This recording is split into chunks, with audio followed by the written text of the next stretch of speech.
Assalamualaikum warahmatullahi wabarakatuh. Jumpa lagi sahabat-sahabat di seluruh Nusantara. Alhamdulillah Rabbil alamin. Allahumma sholli ala sayyidina Muhammad wa ala ali sayyidina Muhammad. Kemarin udah membahas masalah taufik. Sekarang ya sambil bersantai menikmati alam, saya akan bercerita apa yang disebut hidayah. Ya, hidayah, taufik dan hidayah itu adalah satu paket. Jadi taufik dan hidayah itu adalah satu paket ya. Yang disebut hidayah itu petunjuk. Cuman lebih spesifik yaitu petunjuk kepada suatu kebaikan, yang mana kebaikan ini adalah intinya adalah kepada mengimani adanya Allah, mengimani adalah Allah itu adalah zat yang hak disembah gitu. Jadi hidayah itu seperti itu. Jadi hidayah itu makanya kalau ada orang mendapatkan hidayah yang tadinya belum Islam, kemudian karena ada satu kejadian, ada suatu rangkaian kejadian sehingga membuat dia tersadar, kemudian meyakini dan memeluk agama Islam. Nah, disitulah yang disebut hidayah. Jadi hidayah itu adalah petunjuk yang membawa kesadaran ke dalam hati manusia, ke dalam pikiran manusia, yang untuk menuju jalan kebenaran, yaitu jalannya Allah Subhanahu wa Ta'ala. Itulah yang disebut hidayah ya. Jadi lebih spesifik yang disebut hidayah itu adalah petunjuknya Allah ya, untuk Allah sendiri sebetulnya, artinya diberikan kepada hambanya, yang mana hamba itu diberikan petunjuk supaya untuk menyembah kepada Allah, untuk mengikuti apa yang diperintah oleh Allah dan menjauhi apa yang dilarang oleh Allah. Makanya hidayah ini adalah sesuatu yang sangat mahal, tidak semua orang mendapatkan hidayah. Itu hidayah ya, karena memang hidayah itu disebut mahal itu begini, kita itu sudah sangat beruntung di zaman yang yang sudah pasti kita sendiri tidak pernah melihat Rasulullah ya. Wah, sudah 1400 tahun yang lalu ya, sekarang 1400 tahun lebih Rasulullah itu ada. Kita tidak pernah berjumpa beliau, tidak pernah melihat beliau, tapi kita diberikan petunjuk oleh Allah, diberikan hidayah Allah, sehingga kita masih tetap dalam keadaan iman dan Islam. Nah, itu sangat beruntung dibandingkan dengan dulu Abu Jahal, Abu Lahab, dan orang-orang yang berjumpa dengan Rasulullah, sudah didakwai Rasulullah, tapi karena tidak mendapatkan hidayahnya Allah, ya tetap saja begitu, nggak mau masuk Islam ya. Nah, sementara kita sudah berjumpa saja tidak pernah ya. Dengan mendengar asma Rasulullah saja sudah kita bisa mencintai. Nah, itu adalah hidayah yang sangat mahal. Makanya hidayah itu harus dipelihara ya. Makanya kalau di dalam surat Al-Fatihah, itu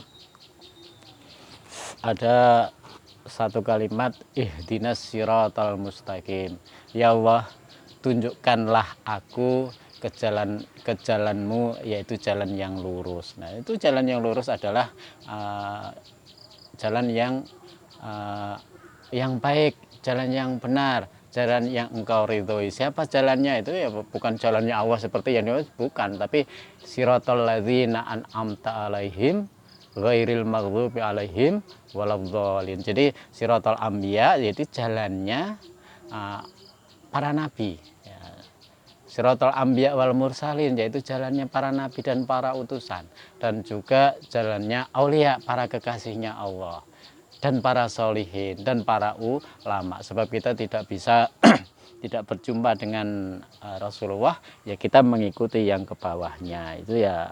Jadi yang disebut Shiratal Mustaqim di situ adalah jalan hidup yang harus dijalani. Jadi lelakon lah, tingkah laku kita sehari-hari itu sebetulnya disebut Shiratal Mustaqim seperti itu. Jalan yang lurus itu bukan jalan dalam arti jalan raya, bukan. Jadi Shiratal Mustaqim di situ adalah jalan hidup yang ditempuh, yaitu lelakon hidup yang harus ditempuh, yang harus dijalani untuk menuju Allah Subhanahu wa taala yang telah dicontohkan oleh Rasulullah, dicontohkan para sahabat, dicontohkan oleh para aulia, dicontohkan para solihin dan para ulama. Yang paling dekat dengan kita adalah para ulama. Ya alhamdulillah, makanya kita selalu meminta hidayahnya Allah, minta petunjuknya Allah supaya kita tidak belok-belok jalan itu. Jadi ada apa ya gitu, sering maksiat kadang-kadang ya. Itu ya, kalau jalan belok itu disebut jalan belok itu ya jalan maksiat itu. Harusnya lempeng jalan ke kanan, ini malah belok ke kiri gitu. Jadi artinya harus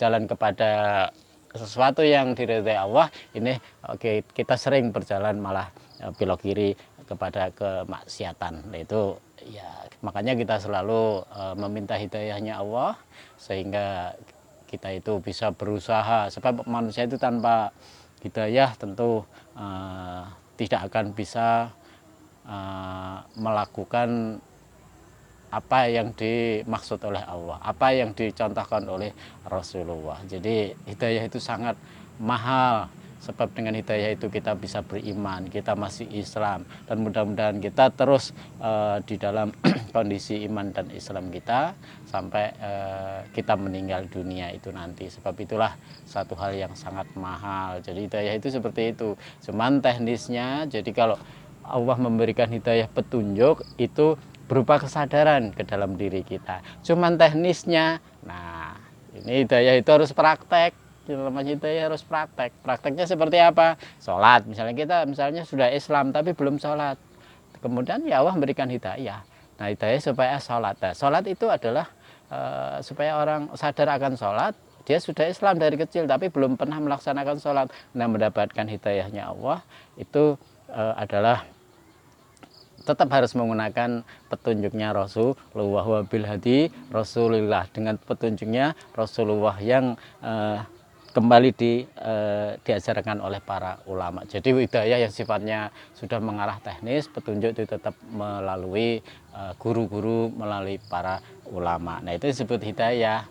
Jadi hidayah itu adalah sangat mahal. Jadi kalau kita sudah mendapatkan hidayah, peliharalah hidayah itu, rawatlah hidayah itu, kembangkan, dipupuk supaya berbunga, supaya berbuah, dan nanti hasilnya insya Allah kita bisa menikmati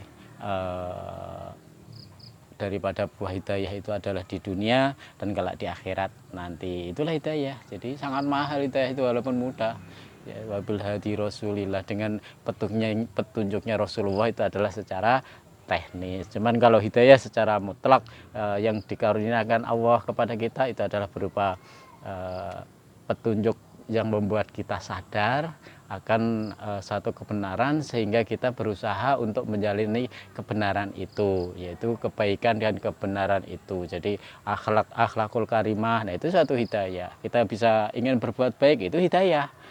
Tapi kalau nggak dilaksanakan ya hanya hidayah, tapi kalau sudah dipraktekkan, nah itu juga sudah hidayah yang akan membuahkan hasil kelak di kemudian hari. Nah itu hidayah seperti itu ya. Ya sedikit-sedikit aja, mudah-mudahan kita tambah wawasan, dan mudah-mudahan Allah selalu mencurahkan hidayahnya kepada kita, kepada ya hamba-hamba Allah yang hina ini. Mudah-mudahan kita selalu mendapatkan pertolongan sehingga kita bisa melaksanakan hidayah yang dikaruniakan oleh Allah kepada kita, sehingga kita fit dunia hasanah wa fil akhirati hasanah wa qina adzabannar ya. Wabillahi taufiq wal hidayah. Assalamualaikum warahmatullahi wabarakatuh. Dari Al Fakir ya, selamat sore dan sehat semua. Salam buat semua. Assalamualaikum.